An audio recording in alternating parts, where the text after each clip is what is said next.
Desert Metro News. Welcome to High Desert Metro News Special Report. Now, today for Special Report, we tend to cover local issues that are happening in and around the Victor Valley, as well as local events happening in and around the Victor Valley. Well, today, one of the issues is Tapestry. I'm sure you guys have heard that name specifically in the community, and the election is coming up, and it is political season. So we thought we'd have ourselves a little debate here at Channel 33. So here we go. All right, to the left of your screen, ladies and gentlemen, if you're watching at home or on YouTube Live, is Scott Markovich. My apologies, Markovich. Mr. Markovich is currently serving as a school trustee at Rim of the World Unified. He is running for State Assembly District. And ladies and gentlemen, if you look to the right of your screen at this time, here is local concerned citizen Mr. Dan Tate. Mr. Tate resides in Oak Hills. He is also in real estate sales.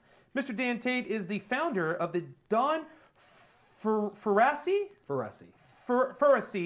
Charitable Foundation. Very cool, very cool. All right, so just to cover briefly here with Scott, he again is against Tapestry because he believes it's not sustainable and is being built on one of our last lands and our last wetlands and headwaters of the Mojave River. Is that correct? Correct. Okay, Correct. Good job. Thank you, thank you. And Mr. Dan Tate over here is a concerned citizen. He resides in Oak Hills, and for Tapestry, he is for Tapestry because he believes it is more sustainable than the alternative, and to deny the property owner the right to develop will be unconstitutional. Is that correct? That's correct. Okay.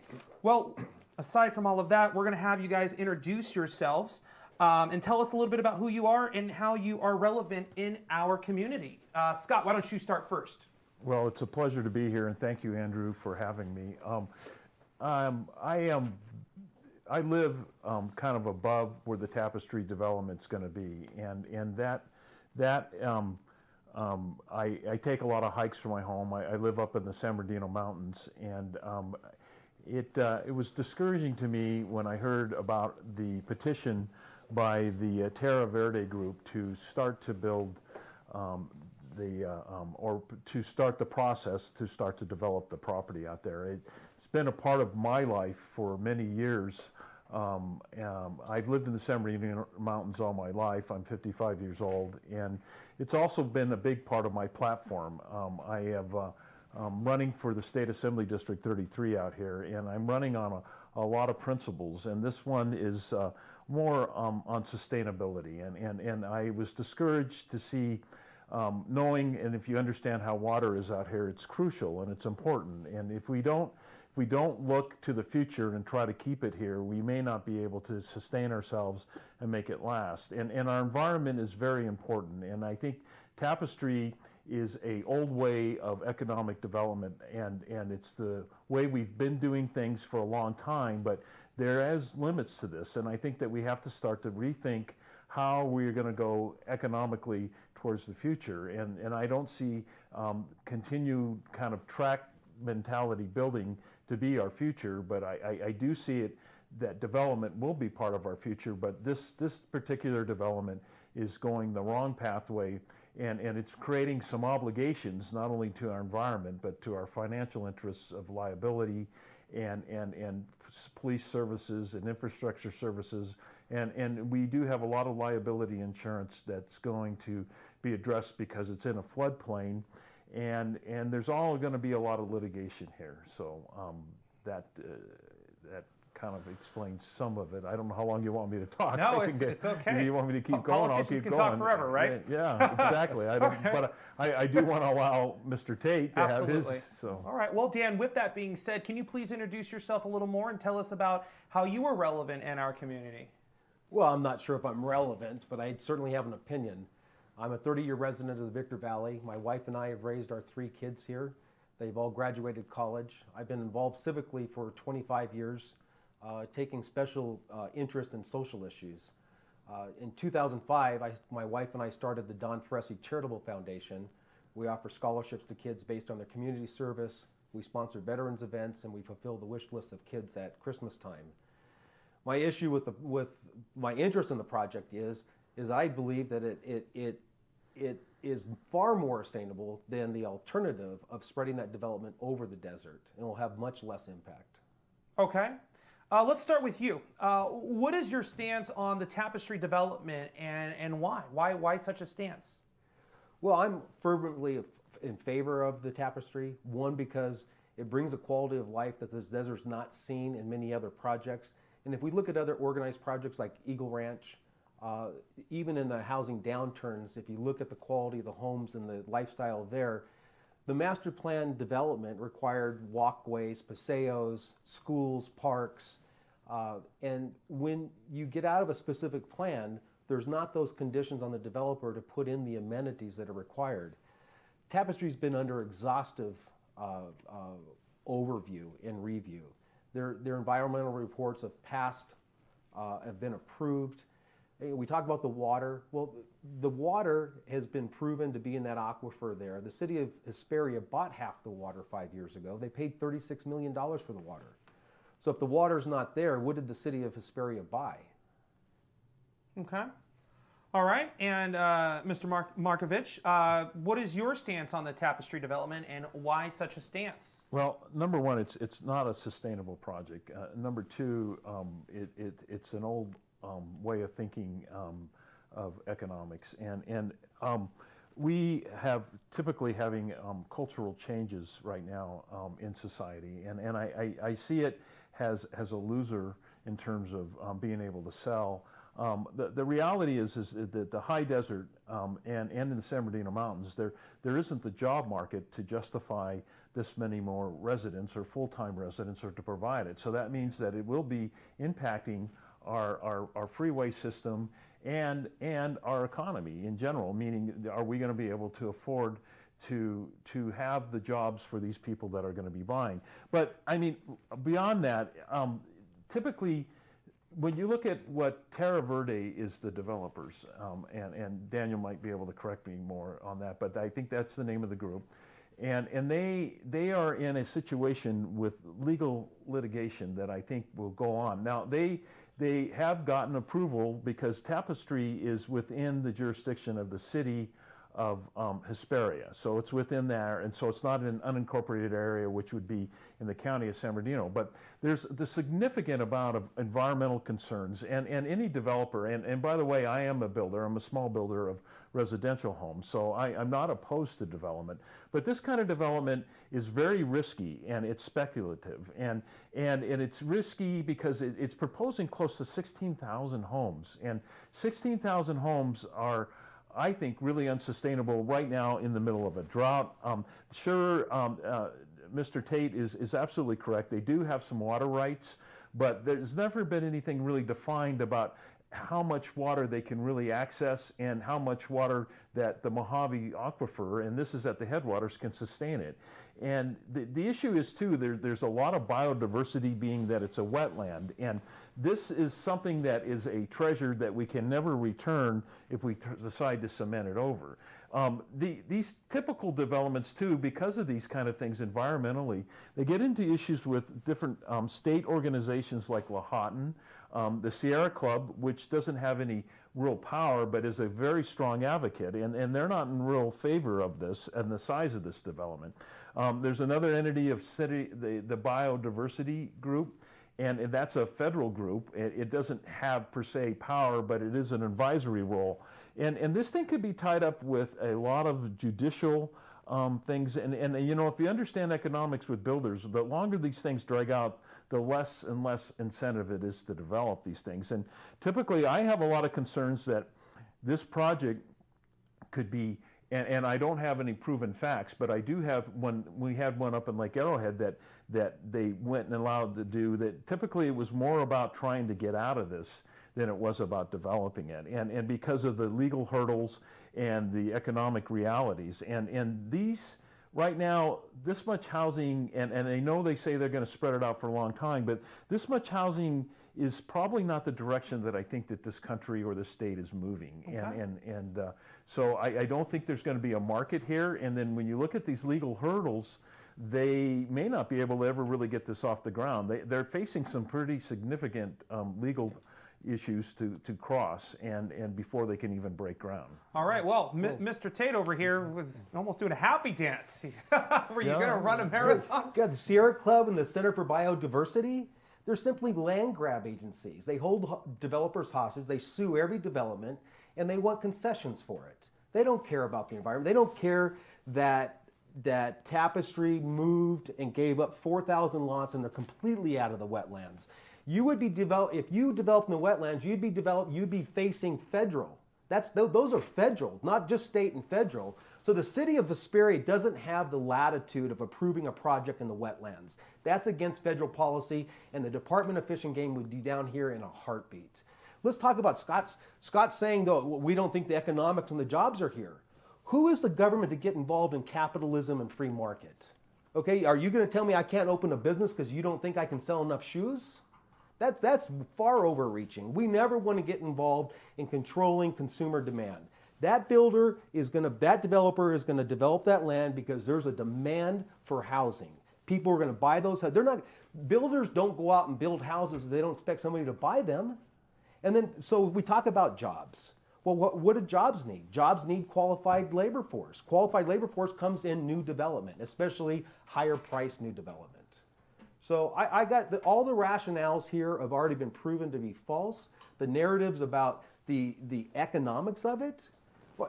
Did you go tell Tesla when he started his car factory that, hey, listen, you're stupid? No, hey, listen, you want to spend your money and you do it, go do it. But as far as economically sustainable, they're paying their own fees. They're uppaying a lot of the development fees.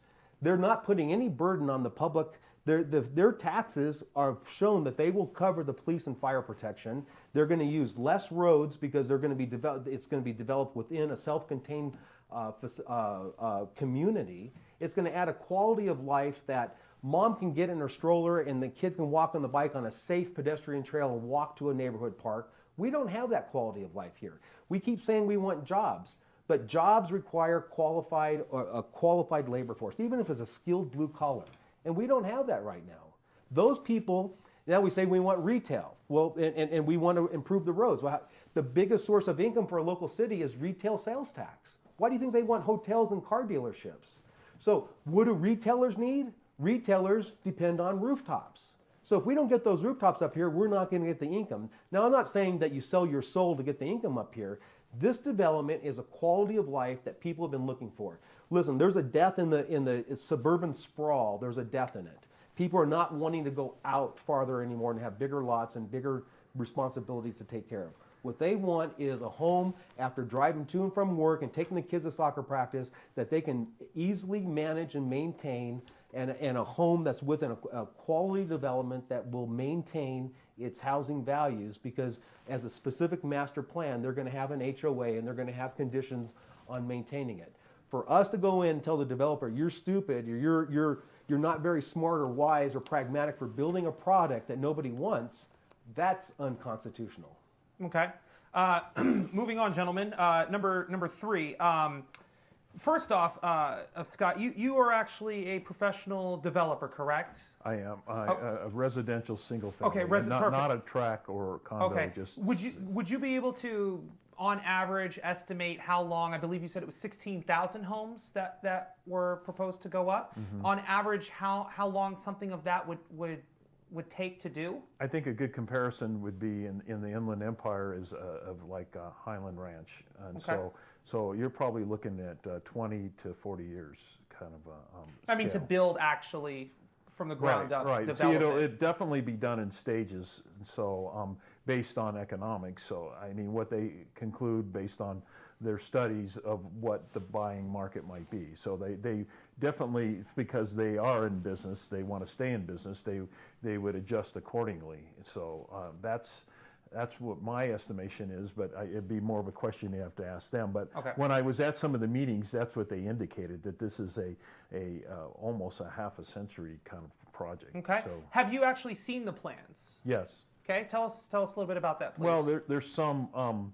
Mr. Tate was correct. There is a master plan kind of community that is not necessarily in the wetlands, but there is some encroachment that's concerning. There is some consideration regarding some of the Indian They did reach out to that group regarding there was some Indian, I guess, old settlements and archaeological things and stuff out there. So there is some concern that I also had. There's some high density kind of things. And what's really concerning, what I saw on it is that this is one of our last pristine wetlands and surrounding areas, and this is like, will we ever be able to go back to this? And so eventually, whether it be in the next 10, 50 years, we're going to have to decide, are we going to keep expanding or are we going to run out of land? And that's a big concern, because I typically, think in development and how we are transcending as a society, we're going to have to start thinking about a good educational term and business term is right sizing, okay? And this is my big gripe, is that we went on this development kind of economic philosophy for the last 40 years, okay? And then we hit the Great Recession and we kind of went bust. So are we going to go the same pathway that we have in the past? And I see it just as being just an extension of the inevitable. We're going to run out of land. We're going to run out of possibly people to buy this. Population is starting to level out. And so we're going to have to find out how to sustain this. And when you build these kind of projects, you get into some huge obligations, not just the people in Hesperia, but the whole surrounding county. And there's a significant challenge here that just is a part of all society. That this is built behind the Silverwood Lake Dam, okay? And if it is not built behind, but in front of the dam, and if this becomes an obligation to flood control, and not only in land that's within the city of Hesperia, but it's in land that's in the county of San Bernardino. And this could get into, if you remember back, the colonies development out there in Upland.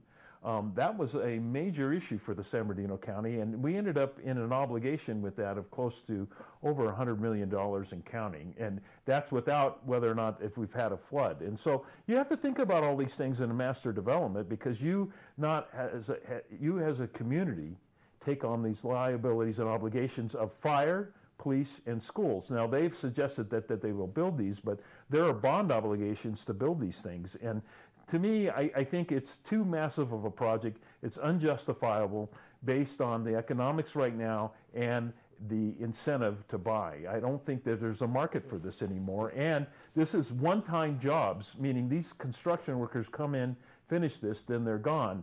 So we need jobs more in the manufacturing. We need more jobs in the infrastructure aspect. And so I don't see this as really solving the economic problems out here in the high desert. I see us as being a liability. Okay, I actually want to skip to the next question because you did a great lead-in talking about police and fire. But I'd like to address that too. Okay, all right. Listen, this project was approved in 1985. The city of Hesperia didn't approve this project. It was approved in 1985. There's a constitutional right to the landowner. They own this, and to take it away because you say it's not economically feasible is unconstitutional. We talk about the dam and the colonies. What specifically makes it unconstitutional? Well, the taking of rights, which can be inverse condemnation by downzoning or taking away the use of a property, is a taking. And if the government decides they're taking land for a public use or a public benefit, they need to remunerate the property owner the value of the property. And there's the 4th Amendment and the 15th Amendment that went over to the Bill of Rights that went over this very extensively. Okay. So, talking about colonies, yeah, the county of San Bernardino got held hostage. They paid $102 million because county came in and said, hey, you're going to dedicate this much land to our regional storm drain. That's already been addressed here. There's no requirement for the government to come in and buy any lands here. The project is approved. There's no side agreements that says, okay, we're going to put this aside for flood control and you're going to buy it. Okay, we're going to move forward because we want to get to the other questions. I do want to address this, though. I don't think there was any talk on my part, Andrew and Daniel, Mr. Tate, regarding eminent domain.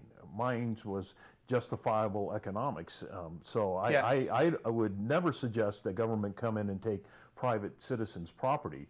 But we do have an obligation, that's why we created land use within our cities and our county to oversee projects to make sure they're feasible. And this one's not feasible. And Scott, my point is, I didn't say they're coming in and taking the land, but by downzoning it or taking away the entitlement, which is the approval, which has been in place since 1985, you are taking it. It's not a physical taking, but it's an economic But they'd taking. have to prove that in court. It's case law. Okay, Yeah. gentlemen, we're going to move That's forward what I mean.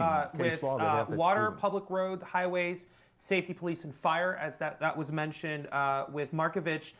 Talking about the actual plans and things that are included in that. So this question is for you first, Mr. Tate. What do you feel about the plans for resources such as water, roads, safety, police, and fire, etc.? It's happening all over the country. Plans like this use much less resources than urban sprawl. And that's what we've been doing for the last 40 years, and look at what it has. We don't have any cohesive development. You can have a development here that puts a block wall, and right next to it, it's a wood fence. We have no walking trails. To have all these things, you need to have a master plan over the city. The city has just thrown up their hands and said, we can't do it. There's too much development already that it wouldn't work. So communities like this go a long way to a quality of life, to solving these social issues. Two, we hired a criminologist from the University of Texas, and he came in and he said, listen, the defensible space theory says the more people in one area, the less crime you're going to have, because you have more eyes and more activity, and that deters criminals. You're going to have a much lesser response time for fire and police. Driving out, 10 or 15 miles, you live in Oak Hills and Baldy Mesa, you see what the response time is. It's not very good. You go in a community like this and you have a fire station, and to ensure that those things are built, there's a development agreement. The development agreement is a conditional approval that the city gives to the developer. It says, listen, we're going to approve this project, but you're going to sign and agree to this development agreement. And that development agreement has milestones. And it says, by time we give you, for example, the 200th building permit, you will have a school built, or you won't get that permit. By the time we have the 500th house built, you are going to build the fire station, or you're not going to get that permit. So there are mechanisms in place right now to provide for all these resources. If you look at Apple Valley Ranches right now, why do you think there's so much controversy there? They're the highest costing water district in the area. Why? Because the houses are spread out. The lines cost more per home and per diem to maintain and repair. Okay. Scotty. Well, I like to use my background in public education, and there is a significant obligation here for infrastructure and services, and there's a lot of fuzziness about this, and Mr. Tate's exactly right. This thing was approved, and that's why it was so marketable to be bought by the group that owns it now, Caravella. But these things were done a long time ago, and things have changed substantially, and obligations have changed. And when you get involved with schools and structures and police and fire, and these are becoming significant obligations, and these are the reality of what your cities need to provide for you and your state. But these what make and Mr. Tate is exactly right. These are what make healthy communities, is have a good education system and people feel like they're safe and stuff like that. But the reality is that they say they're going to build these things, but they're got to be built with bonds, and sometimes these bond obligations become part of the taxpayers. We end up paying on this stuff in the bonds. Now, I don't know if there's any real clarity with this project that they are going to build them and out of their money and then not transfer the obligation. That was never really clear. And then we get into the water issue.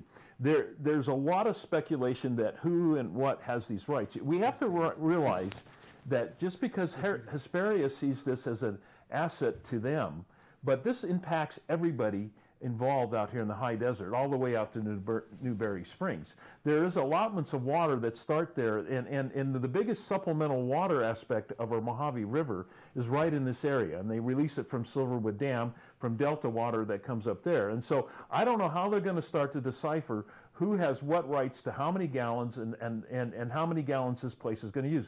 Mr. Tate is also right that, yes, these new projects are very highly efficient, But that doesn't justify building something because you think it's going to be an economic boom on some of the last areas that I think that culturally we've changed out here. And I think where the city of Hesperia has gone wrong and the developers is that people don't see this the way that Mr. Tate sees it anymore. I think they see it the more way I see it, and they want to protect their environment, and they want to work within the city, closer to the city on more developments of this scale, and maybe leave this alone or maybe downsize it tremendously. Okay, so let me address briefly, because we're running out of time and we have one more question. The water rights are adjudicated. Back in the 1990s, the courts took possession of all the water rights and they adjudicated, which means they came out and they said, based on historical use, you were entitled to this much water. That's not speculative water. That's adjudicated water. Regarding the bonds, the sole liability for the bonds is the land. I've been through this before. The taxpayers will never be on the line for those bonds.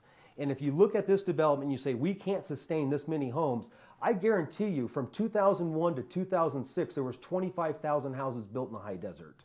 They're going to go like this, and they're going to stretch our resources out more, or they're going to go like this in a quality, highly amenitized development. Okay. I'd like to just say that in the Very 80s, quickly. there were half the amount of homes there were now. So when this was agreed upon in the 80s, and that's what's wrong about this, is that it was based on a lot less housing then, and we've grown significantly in the high desert. Okay, thank you, gentlemen. Last question to kind of wrap up your stance on this, and Tate had the last one, so Markovich, we're going to open up with this one. How do you think, a minute and a half on this, how do you think Tapestry will impact the high desert economically? I think what this is, and it's speculation, but I've seen it happen in the mountains. I think it's a developer that wants to try to find an exit plan, okay? I think that they were beginning to see that this project, because of the litigation that they're in right now, may not be feasibly, economically to pay off profitably. So they're looking at maybe making this land marketable, maybe to another buyer, and has been done for the last 30 years regarding this property. It's sold and changed hands. And so nobody can get the capital or the interest of a bank involved with this. And you have to think about this pragmatically. When you think about it pragmatically, if you're a businessman, this is a herring, and this is a lead weight with the liability, with the dam right there, Lake Silverwood, with the flood areas of the Mojave headwaters when we have the 100-year floods. The reality is this project has a lot that makes it not a viable or sustainable project. And it also has some litigation regarding things that sanitation districts up in the mountains discharge their water down here. Those have not been addressed. There's CEQA issues that have been addressed, but there are a lot of upcoming CEQA issues, and things change environmentally. And this thing has one litigation hurdle after another, and we don't even know if the market's there. And so I think they're looking for an exit, and they're going to try to find a way out. Okay, Mr. Markovich, thank you. Mr. Tate, 90 seconds. How do you think Tapestry will impact the high desert economically? First, let me address, there has been money. American Express and the Hunt brothers out of Texas were major financial contributors to this. It got shut down because of environmentalists, because they found a toad that's not even indigenous to the property. And that's what shut the project down in the 80s, or it would have been developed. It's only changed hands one time. These guys are not looking. Listen, this is going to be a boom to the Victor Valley. This is the income level we need. We need more expendable income. We need higher income earners. Jobs need a higher qualified workforce. This is going to be an economic boom that's going to reverberate throughout the entire Victor Valley. Okay, a little known fact about both of our debaters today, Scott and Dan, aside from political differences, are actually great friends. Yes, we are. So if you think they're going to fight each other... And debaters. Yeah, and We've debaters. had some long night Facebook talks and stuff. So. It's funny because you would think that you guys might fight in the parking lot after the show is over, but they're actually really great friends. But gentlemen, I do appreciate both of you coming into the studio today to talk about Tapestry and Terra Verde and possible future developments here in the Victor Valley community. Thank you. Ladies and gentlemen watching at home, I'm Andrew Caravella for Channel 33 High Desert Metro News. We'll see you next time right here on High Desert Metro News Special Report. Have a good night.